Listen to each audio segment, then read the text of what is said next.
The bank that called Bitcoin a fraud is now holding $343 million worth of it, and that is not even the part that should have your attention.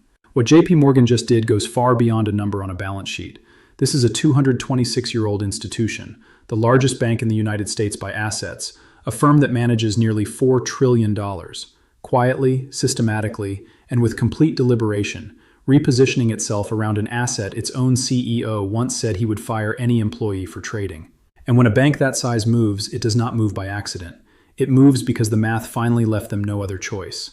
By the end of this video, you will understand exactly what JPMorgan did, why the timing matters more than almost anyone is acknowledging, what this signals about where institutional capital goes next, and what it means for every Bitcoin investor watching this right now. If you are the kind of person who wants to understand what is actually driving this market, not the headlines, not the price noise, but the real structural shifts happening underneath the surface, then this channel is exactly where you need to be. Every analysis here goes deeper than the mainstream narrative. Hit subscribe and make sure notifications are on, because the moments that change your understanding of this market happen fast, and you do not want to miss the next one. If this video gives you something the rest of the internet is not giving you, the like button tells the algorithm that more people need to see it. Now let's get into what is really happening here. JPMorgan's most recent 13F institutional holdings filing, published with the SEC, revealed that the bank now holds 5.28 million shares of BlackRock's iShares Bitcoin Trust, ticker IBIT, worth approximately $343 million at the time of filing. That represents a 64% increase from its previously reported holdings just a few months earlier. At the same time, the bank has been actively exploring Bitcoin-backed lending, a program that would allow institutional clients to use their Bitcoin holdings as collateral for loans, with a potential launch as early as this year. And their research desk, led by Managing Director Nikolaos Panagirtsoglou, has been releasing a steady stream of price targets that have escalated from $150,000 to $170,000 to $240,000 to a long-term structural figure of $266,000, all within the span of roughly 18 months. Now, at the surface level, this looks like a bank hedging its bets on a hot asset. But when you actually look at what is happening underneath the headline, that is where the story becomes something else entirely. Here's what most people are missing about this development. JPMorgan is not just buying Bitcoin exposure. JPMorgan is changing the framework through which it values Bitcoin. And that is a fundamentally different and far more significant thing. For years, the institutional critique of Bitcoin was that it had no intrinsic value framework. You could not put a number on it the way you could with a stock or a bond. Bitcoin bears at major banks loved this argument because it let them dismiss the asset without engaging with its mechanics.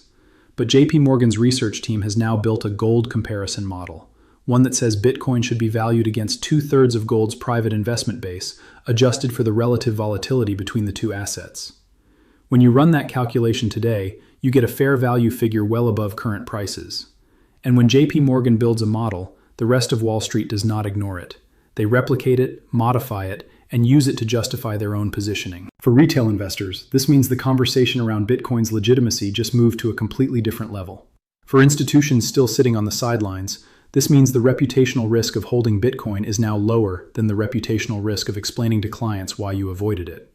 And for the broader financial system, this is a signal that the integration of Bitcoin into traditional finance is no longer a question of if, it is a question of how fast.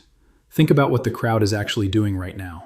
Most retail investors look at JPMorgan and see validation. They see the bank they were told would never touch Bitcoin now holding hundreds of millions in it, and they read that as a green light. Buy now before the big money pushes prices higher. That is the instinct, and it is not entirely wrong, but it is incomplete in a way that could cost people significantly if they do not understand the full picture. The smart money is not reading this as a green light. The smart money is asking a different question entirely. At what stage of institutional adoption are we actually in right now? Because there is an enormous difference between institutions beginning to explore an asset and institutions having already positioned at scale. JPMorgan increasing its ETF holdings by 64% sounds enormous, until you realize that $343 million represents a fraction of their total assets under management. This is still early positioning. This is still the exploratory phase. The accumulation that moves markets, the kind where institutional allocation to Bitcoin goes from a rounding error to a line item in every major portfolio, that has not happened yet. And the people who understand that distinction are not chasing headlines. They are watching the data that tells you when that phase is actually beginning. Here is the historical parallel that almost no analyst is drawing right now, and it changes the way you should think about everything we just discussed. In 2003 and 2004, a handful of major hedge funds began quietly building positions in gold. Gold had been dismissed by institutional investors for nearly 2 decades, treated as a relic, a non-yielding asset with no place in a modern portfolio. Then the ETF structure arrived. The SPDR Gold Trust launched in November 2004 and changed everything. Within 12 months, institutions that had been publicly skeptical of gold were allocating billions through the ETF wrapper because the product made it operationally simple and reputationally safe. Gold went on to appreciate more than 400% over the following 8 years. Now ask yourself, what just happened with Bitcoin ETFs in January 2024? The same structural unlock occurred. The same reputational barrier was removed, and JPMorgan's 64% increase in IBIT holdings is precisely the kind of signal that appeared in gold markets between 2004 and 2006. Early, quiet, systematic repositioning before the mainstream allocation cycle began. The parallel is not perfect, but the structure is undeniable. And here is where the data starts to tell a very different story. But we need to look at the on-chain picture first to understand why. Exchange reserves, the amount of Bitcoin sitting on trading platforms and available for sale, have been in a declining trend for an extended period.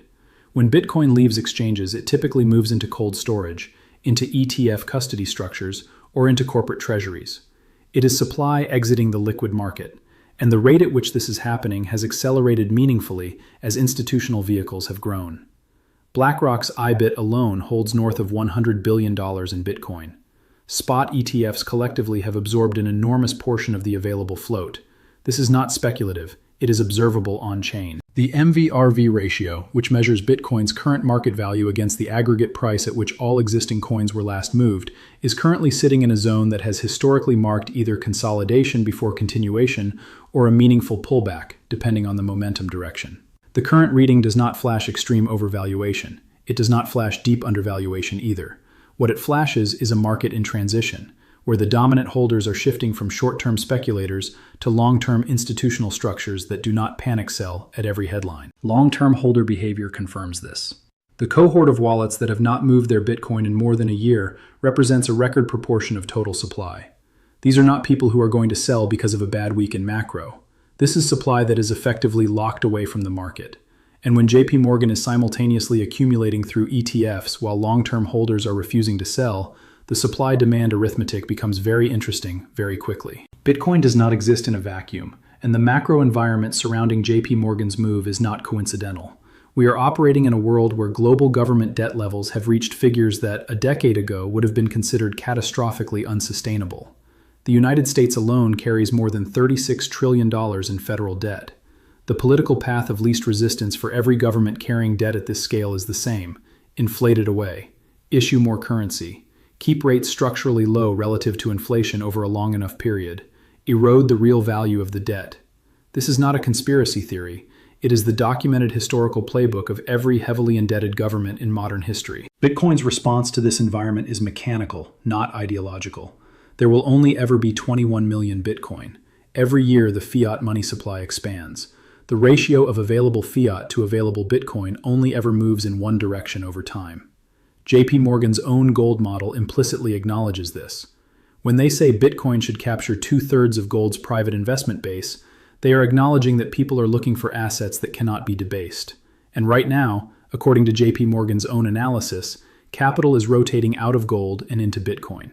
That rotation has macro roots. It is not noise. Now let's build the strongest possible case for why this situation is aggressively bullish. The combination of factors currently converging has no precedent in Bitcoin's history at this scale. You have the world's largest bank increasing its Bitcoin ETF exposure by 64%, while simultaneously building out Bitcoin-backed lending infrastructure. You have JPMorgan's research desk publishing a structural $266,000 long-term target based on a gold equivalence model that the rest of institutional finance is now using as a reference framework. You have spot ETFs absorbing supply at a rate that is visibly tightening the liquid float.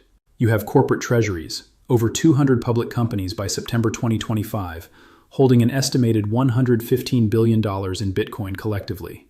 And you have a macro backdrop of structural dollar debasement that makes the thesis for a fixed supply asset more compelling, not less, with every passing year.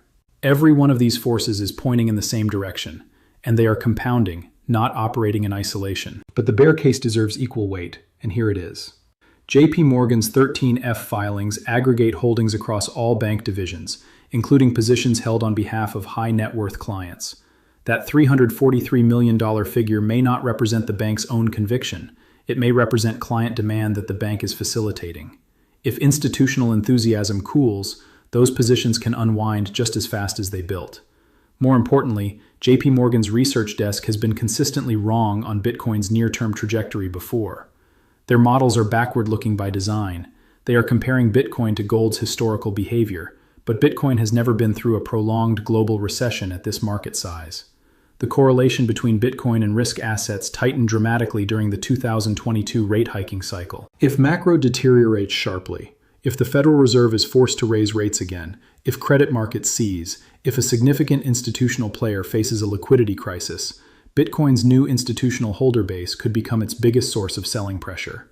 Institutions do not hold through 70% drawdowns the way long-term retail believers do. Their risk management frameworks force selling at specific thresholds. That is the tail risk that the bull narrative does not price in. In the next 30 to 60 days, there are specific developments that will tell you which scenario is actually unfolding. Watch JPMorgan's next quarterly 13F filing. If IBIT holdings increase again, the accumulation narrative strengthens significantly. Watch the Federal Reserve's next rate decision and, more importantly, the language around future cuts. The entire liquidity thesis for Bitcoin depends on a rate environment that is stable or declining. Watch exchange reserve data on-chain. If the outflow trend continues and accelerates, the supply squeeze thesis is intact.